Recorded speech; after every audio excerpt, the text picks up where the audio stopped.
Kalau ngomongin banjir, jujur aja, Indonesia tuh harus banyak belajar dari satu negara ini, Belanda. Negara yang tiap hari hidupnya kayak main game survival mode versi air. Bayangin, dari ratusan tahun lalu, Belanda udah perang sama air. Bukan cuma bikin tanggul seadanya, tapi sistem pertahanan air yang levelnya udah dewa engineering. Mulai dari kincir angin raksasa yang bukan buat foto estetik doang, sampai proyek gila kayak Delta Works, bendungan super canggih yang bisa buka tutup sendiri kayak pintu mall otomatis. Yang bikin iri, sungai di Belanda itu bukan dianggap musuh, tapi malah jadi objek wisata. Kalau di sini, sungai naik dikit, waduh banjir. Kalau di sana, wah cakep, cocok buat naik perahu sambil ngopi. Semua ini bukan karena Belanda sok jago, tapi karena mereka nggak punya pilihan. Nama negaranya aja Netherlands, artinya tanah rendah. Dan emang benar, sekitar 26% wilayahnya ada di bawah permukaan laut. Iya, di bawah laut, bukan sejajar, tapi di bawah. Masalahnya belum selesai.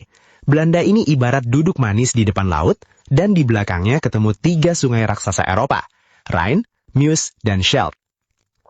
Jadi ancamannya komplit. Laut di depan, sungai di belakang. Mau kabur? Nggak ada pintu keluar. Mau pasrah? Ya, bukan Belanda namanya. Kita ambil contoh Amsterdam. Kota ini posisinya sekitar 3 meter di bawah permukaan laut, tapi aman-aman aja.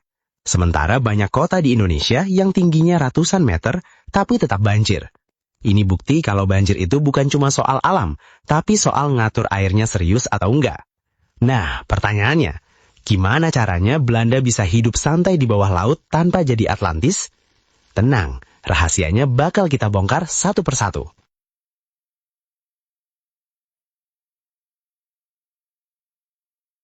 Sejak abad ke-12, orang Belanda udah kepikiran ide yang kedengerannya ngawur. Gimana kalau rawa kita keringin aja? Dan beneran dilakuin. Mereka bikin polder. Bayangin, ada rawa atau laut. Terus manusia bilang, maaf ya air, lu keluar dulu. Ini mau dijadiin daratan. Nah, polder itu singkatnya tanah hasil ngusir air secara paksa. Caranya, bangun tanggul, bikin saluran air, lalu pompa airnya keluar terus-menerus. Pelan-pelan, rawa berubah jadi tanah subur, bisa ditanamin, dibangunin rumah. Hasilnya, Belanda sukses nambah daratan sekitar 7.000 km persegi. Luas negaranya naik sekitar 17%. Tanpa perang, tanpa jajah negara lain, cuma pakai pompa air dan kesabaran. Ini mungkin satu-satunya negara di dunia yang bisa bilang, kami memperluas wilayah pakai teknik sipil. Tapi, tentu ada harga yang harus dibayar. Tanah polder itu banyak mengandung gambut dan lumpur. Begitu dikeringkan, tanahnya menyusut. Ibarat spons basah diperas, lama-lama kempes. Akibatnya, tanah makin amblas. Dan makin rendah tanahnya, makin rajin juga pompanya harus kerja. Kalau pompa mati, ya air balik lagi. Rawanya kembali. Game over. Jadi di Belanda, pompa air itu bukan fasilitas tambahan. Itu alat penentu hidup dan mati daratan.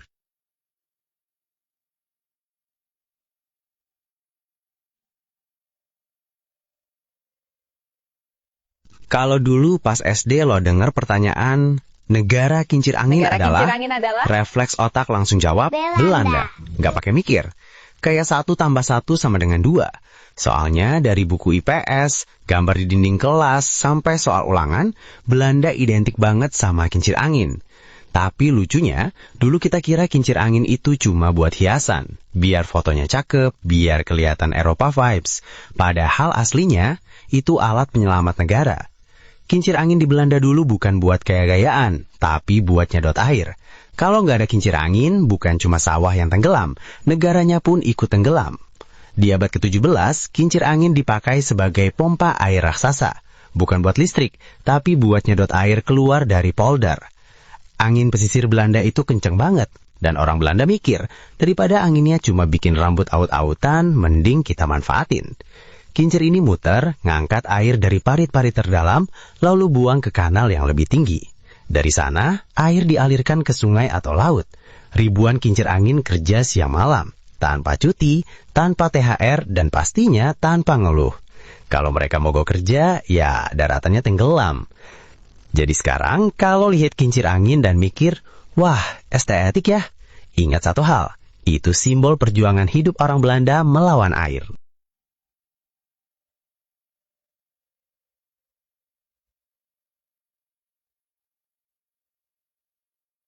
Masalah besar Belanda dulu itu sederhana, tapi fatal. Semua tanggul jalan sendiri-sendiri. Tiap desa, tiap wilayah punya tanggulnya masing-masing. Nggak terhubung, nggak satu sistem.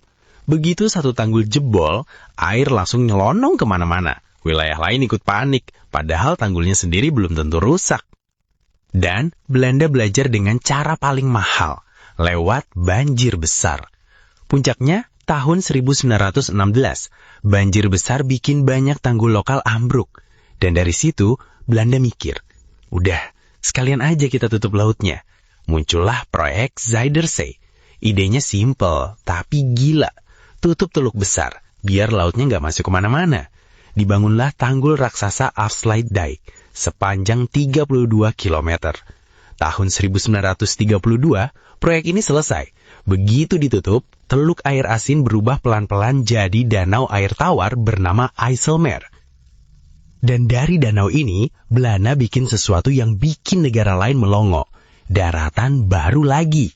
Yes, benar. Mereka bikin provinsi baru bernama Flevoland. Sementara negara lain ribut rebutan pulau, Belanda santai sambil bilang, tenang, kita cetak sendiri. Bukan pakai printer, tapi pakai tanggul, pompa air, dan kesabaran level dewa. Airnya dikeluarin, tanahnya dikeringin.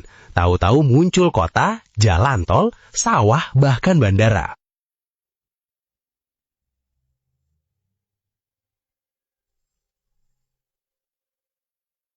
Tragedi paling gelap datang tahun 1953. Badai Laut Utara menghantam wilayah delta tanpa ampun. Lebih dari 1.800 orang meninggal. Di titik ini, Belanda sadar. Oke, ini bukan bercanda. Dari tragedi itulah lahir Delta Works, proyek pertahanan air paling ambisius di dunia. Nggak instan, dibangun hampir 40 tahun, dan bukan buat banjir biasa, tapi buat banjir ekstrim yang mungkin cuma datang sekali dalam 10.000 tahun. Terus cara kerjanya gimana? Bayangin Belanda itu kayak rumah yang berdiri pas di pinggir laut. Nah, Delta Works ini ibarat pintu, jendela, dan tembok anti banjir versi super mahal dan super pintar. Saat cuaca aman, pintu-pintu air dibiarkan terbuka. Air laut masuk secukupnya, kapal bisa lalu lalang, dan ekosistem laut tetap hidup normal. Soalnya, Belanda nggak bisa nutup laut 24 jam penuh. Kalau itu terjadi, ikan bakal protes, nelayan ngamuk, dan alam bisa rusak. Tapi, ceritanya langsung beda saat badai datang.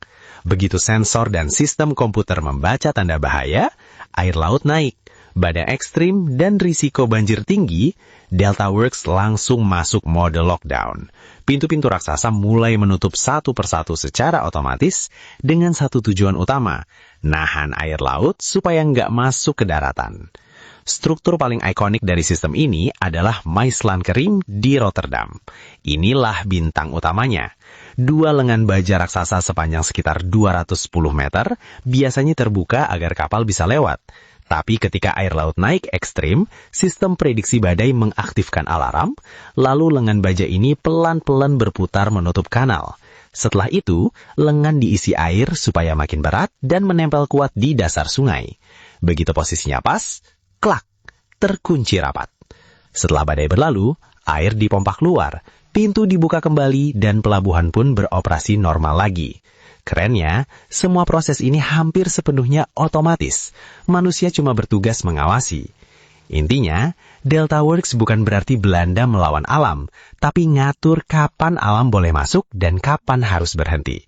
Kalau laut lagi santai, silahkan lewat. Tapi kalau laut mulai ngamuk, Belanda tinggal bilang, maaf ya, ditutup dulu. Mahal? Iya. Ribet? Banget. Tapi tenggelam? Jauh lebih mahal dan jauh lebih ribet. Belanda juga akhirnya sadar satu hal penting. Air itu nggak bisa dilawan terus-terusan. Kadang bukan ditahan, tapi dikasih ruang. Jadi sungai nggak lagi dipaksa nurut, tapi dibiarkan meluap. Tenang, bukan dibiarin meluap ke rumah warga, melainkan ke area yang memang udah disiapin dan aman. Pendekatan ini bikin Belanda naik level. Dari negara langganan banjir, jadi gurunya dunia soal ngatur air. Bahkan setelah badai Katrina ngerusak Amerika, Amerika sampai bilang, "Bro, ajarin dong." Indonesia harus banyak belajar dari Belanda, terutama kota pesisir kayak Jakarta. Banjir itu bisa dikendalikan, kalau serius, konsisten, dan gak setengah-setengah. Belanda membuktikan air bisa ditaklukkan, asal mau belajar, dan yang paling penting, gak korupsi.